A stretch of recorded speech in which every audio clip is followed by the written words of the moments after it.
Aura Kelam di Jalan Melati. Jalan Melati, sebuah nama yang sekilas terdengar manis dan menenangkan. Menyimpan kisah kelam di salah satu sudutnya. Di kota kecil yang seolah terlelap dalam damai, berdiri sebuah rumah kos tua yang usianya mungkin lebih tua dari pepohonan beringin di alun-alun. Bangunan itu berdinding kayu lapuk dengan cat yang sudah mengkelupas, memancarkan aura suram yang membuat bulu kuduk merinding. Namun anehnya, kos itu selalu penuh.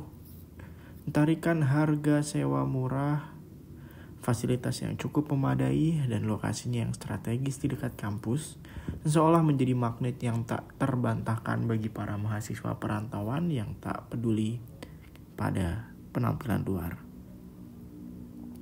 Pemilik kos itu adalah seorang wanita tua bernama Ibu Ratna.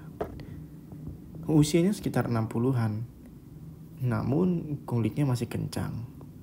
Matanya tajam, menusuk, dan bibirnya kerap dihiasi senyum aneh yang membuat orang merasa tak nyaman. Ia dikenal ramah, terlalu ramah malah.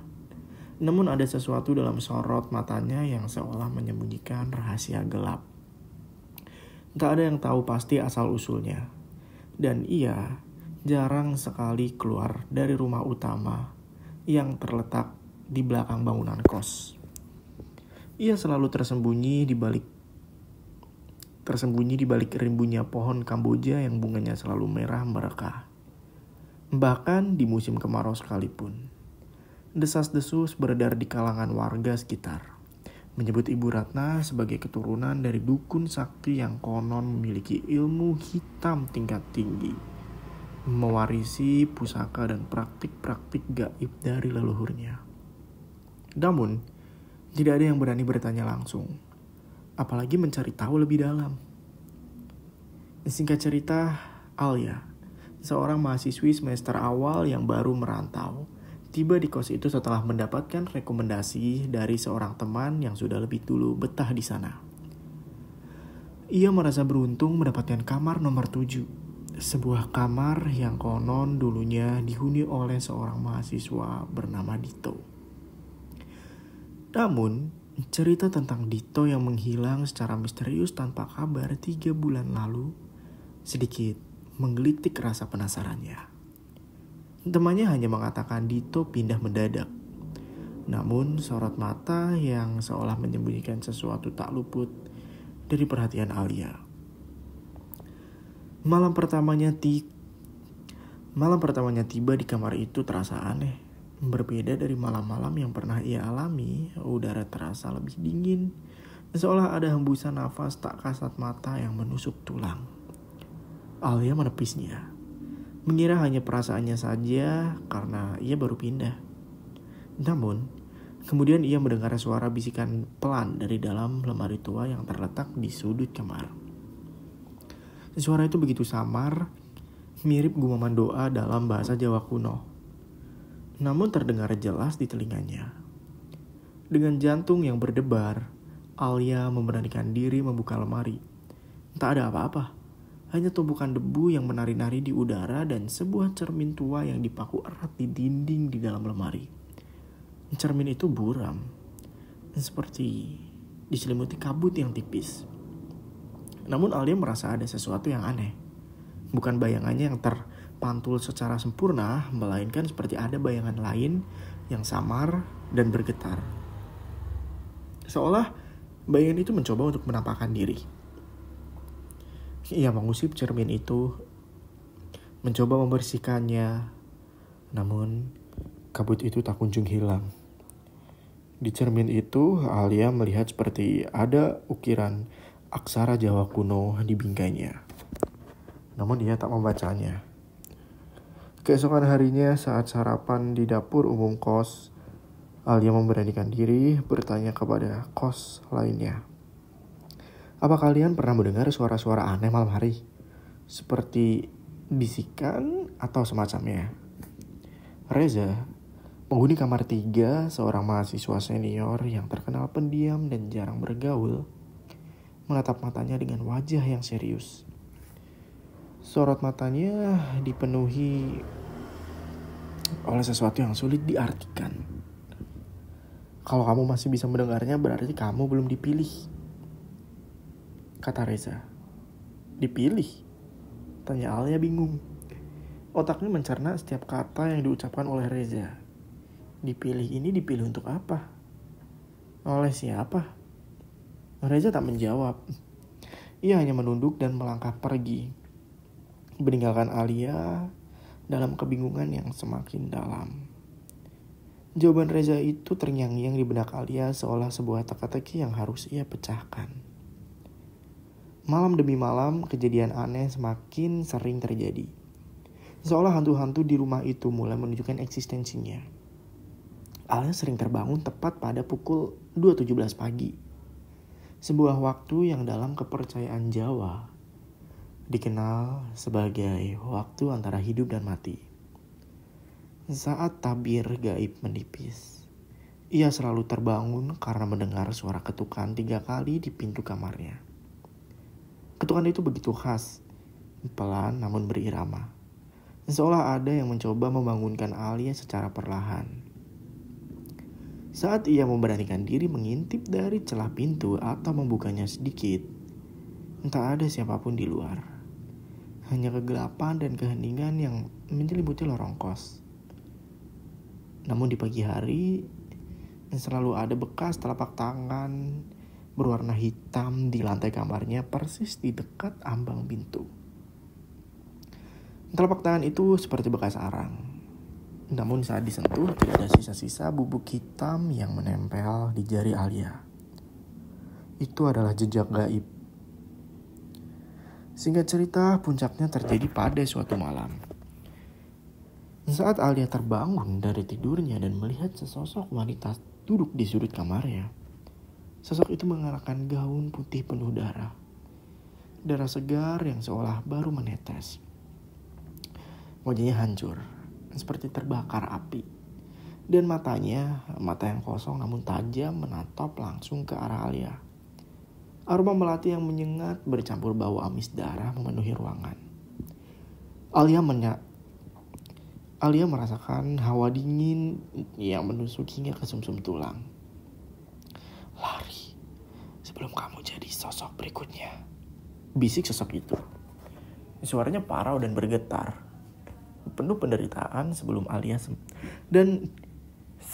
sempat beraksi, sosok itu menghilang dalam kabut yang pekat, meninggalkan jejak dingin di udara. Alia merasakan napasnya tertahan, tubuhnya bergetar hebat. Ia tahu apa yang ia lihat bukanlah mimpi buruk. Ketakutan mencekik Alia. Ia tak bisa lagi menepi semua keanehan yang terjadi. Ada sesuatu yang tidak beres nih di kos ini.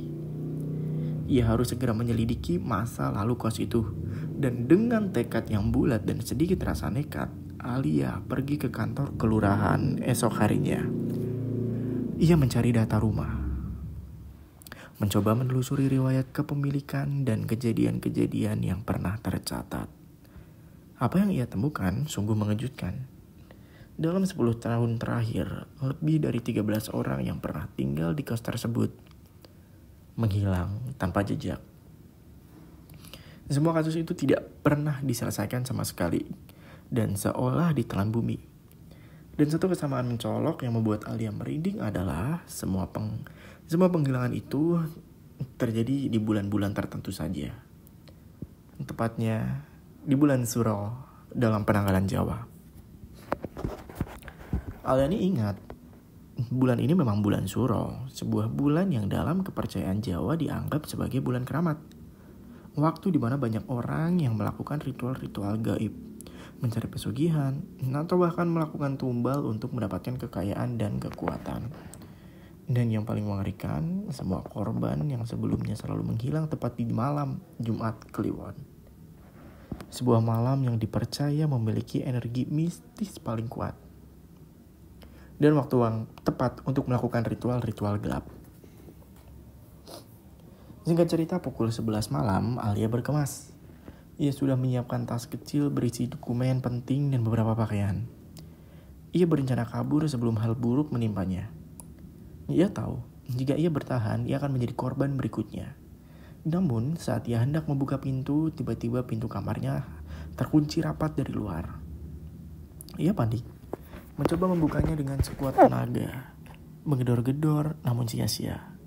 Pintu itu seolah melebur dengan kusennya yang tidak bisa digerakkan sedikit pun. Tiba-tiba, ada suara tangisan terdengar dari luar kamarnya. Tangisan seorang anak kecil. Begitu pilu dan memilukan seolah tercekik. Disusul kemudian oleh suara langkah kaki berat yang berderap perlahan mendekat. Setiap derap langkah seolah menggetarkan lantai, membuat jantung Alia berdetak tidak karuan. Bayangan seseorang berhenti tepat di depan pintu kamarnya. Bayangan yang besar dan tinggi, menyiratkan keberadaan sosok yang menyeramkan. Sudah waktunya, bisik sebuah suara berat seorang wanita. Suara Ibu Ratna. Suaranya terdengar begitu berbeda dari biasanya. Lebih dalam, lebih serak, seolah ada banyak jiwa yang berbicara di dalamnya. Suara itu membawa getaran gaib yang membuat tubuh Alia lemas tidak berdaya. Dan ketika pintu terbuka sendiri, perlahan-lahan namun pasti, ia seolah ditarik oleh kekuatan tidak kasat mata. Ibu Ratna berdiri di sana. Penampilannya jauh berbeda dari biasanya. Ia mengenakan kain hitam yang menutupi seluruh tubuhnya. Rambutnya pun tergerai acak-acakan. Dan matanya telah sepenuhnya putih. Tidak ada pupil dan hanya bola mata kosong yang memancarkan energi dingin dan menakutkan. Di tangannya, ia membawa kendi tanah liat tua yang diukir dengan simbol-simbol kuno.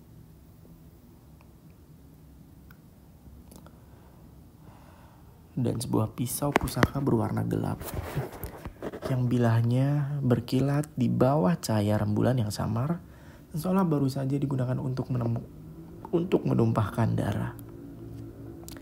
Pisau itu memancarkan aura mistis yang kuat, seolah ada energi jahat yang bersemayam di dalamnya.